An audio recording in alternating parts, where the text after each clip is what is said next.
Good morning and welcome to the Diocese of Lancaster in the northwest of England. My name is Paul Swarbrick and I am the Bishop of this diocese.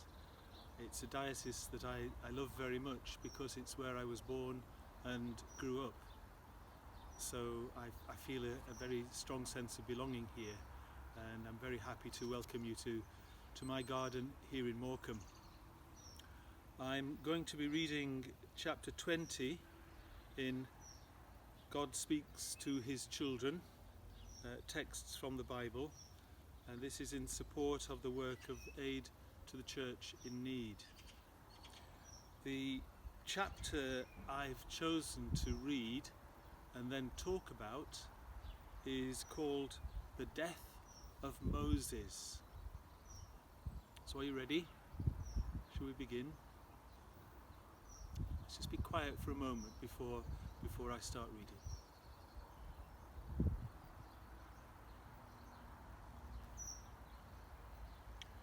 The death of Moses. God had freed his people from slavery in Egypt. For 40 years in the wilderness, the Israelites learnt that they could trust God. They also learned how people can live side by side with one another. The men and women who had departed from Egypt with Moses all died in the desert. Moses too grew old. He knew that he was going to die. He therefore blessed the people. He said, "How happy are you, O Israel? Who is like you, a people rescued by the Lord?"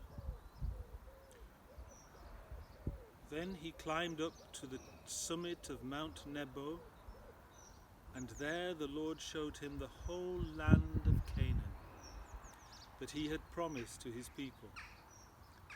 Moses died there on the frontier of the promised land, for God had told him, "I will let you see the land, but you shall not cross into it." The Israelites mourned over Moses for 30 days.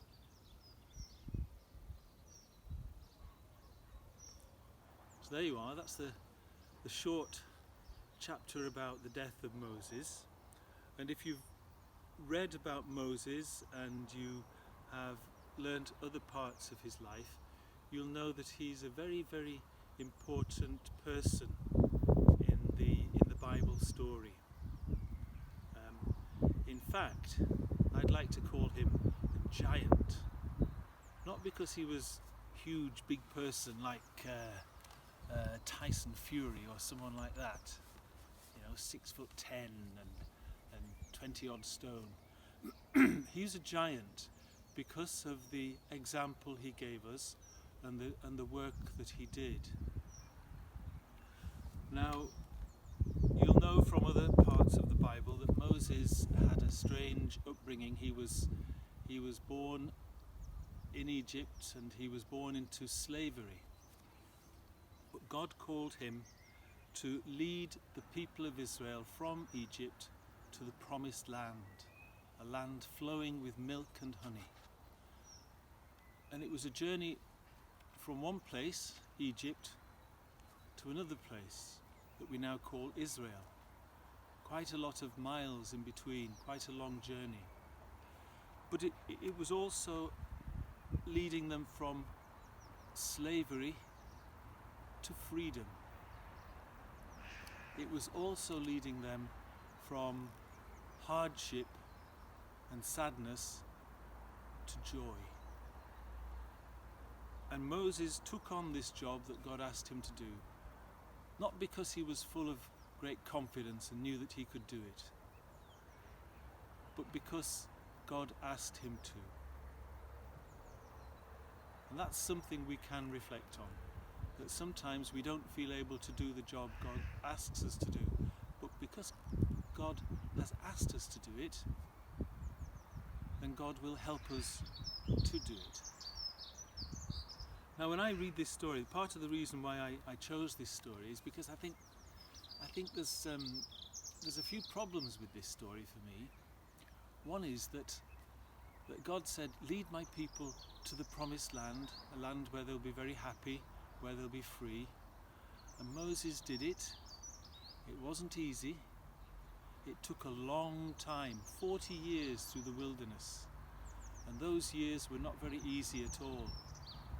There was hunger, and there was falling out, and they got thirsty, and sometimes they felt they got lost, and sometimes they just couldn't see that they were going to complete it. But Moses was the one who had to lead them.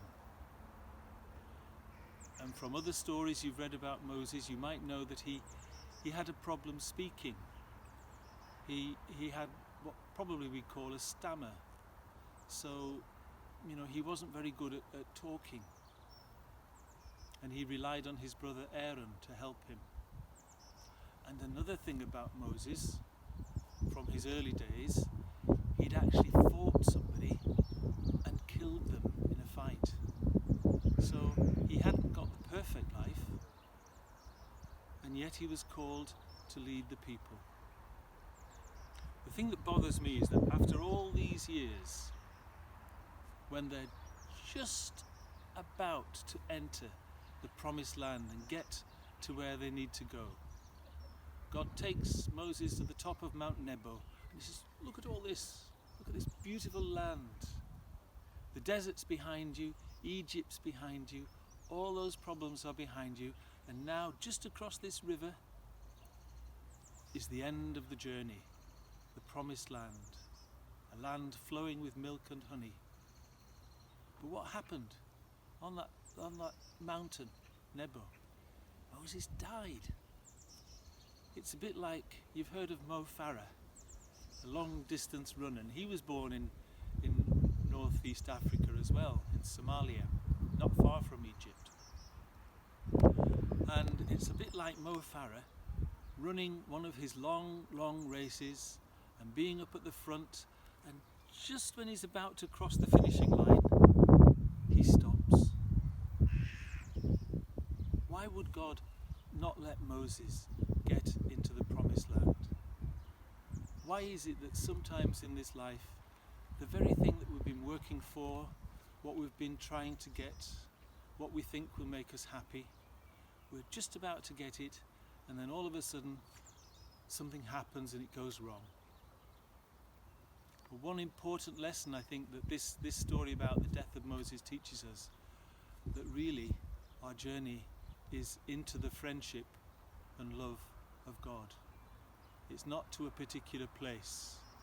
It's not something that will make us really happy. It's being with God forever. The other thing I think it would be important to remember from all this, Moses, he did very well to reach 120 years old. That's very old. But I don't remember the people thanking him for what he'd done, for showing them the way, for teaching them how to make this difficult journey, teaching them how to overcome all the falling out, all the hunger, the thirst, the rough living. They didn't thank him. And then he died. And it's almost like it's too late to thank him now. But then they started thinking about him and his life and what he'd done for them. And then they began to realize what a good man he was and what a good job he'd done. And it made them think, perhaps we should be a bit more like him. Perhaps we should try to believe in God and God's love a bit more like Moses had.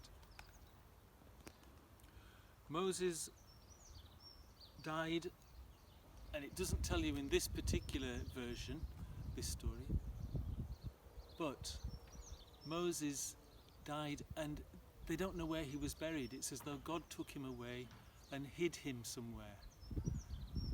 Now in these days when I'm talking to you, there's a horrible thing going around called the coronavirus, and it's making us all have to stay at home protect the NHS and save lives. You may be listening to this talk many years from now, but at this particular time we're all having some problems with it. And especially for people who are dying, it means that many people can't go to their funerals, and it's all very sad. So perhaps there's something here that Moses is telling us, that at the end things might not be the way we'd like them to be. But death isn't the end.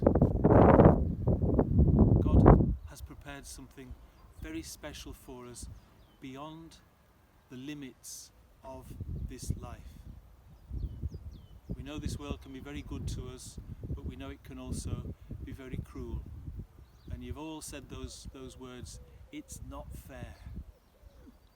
Well, Moses and his death, they have an important lesson for us there as well. Because what happened to Moses doesn't seem to be fair. But really God was saying, see this beautiful promised land, wonderful, you'll be happy here, but there's something that will make you even more happy, and that's life with me forever in the place we call heaven. So this journey of this life is sort of getting ready for it and helping each other along the journey of life. When somebody dies, you may be too young to know this yet, but when somebody dies, all their money and all their belongings and all their treasures are normally passed on to other people. So we can inherit from people very special things. Sometimes it's not just the money that's important, it may be the particular treasures, a photograph or a rosary, a jewellery, something like that. Some special, a chair they sat in, something like that. A cat or a dog, things like that. But there's other stuff as well. When somebody dies, we can inherit from them their faith, their goodness, their strength, their patience, their wisdom. And the death of Moses was a time when the people of Israel inherited those things as well. The greatest thing perhaps he'd given them was trust in God. And that took the form of what we call the law of Moses, the 10 Commandments. God had given them to Moses. When he died, he was able to really pass them on to the people he was leading. So there we are, there's a bit of a rambling reflection on all that. That's not the end of what I could say. I could talk for hours. I could talk till it goes dark. I've got my cup of coffee here to keep me going. But I'm not going to talk all that time, because when you read these stories, you will also find, if you think about them and take time, you'll also find some treasures from Moses left for you in these stories.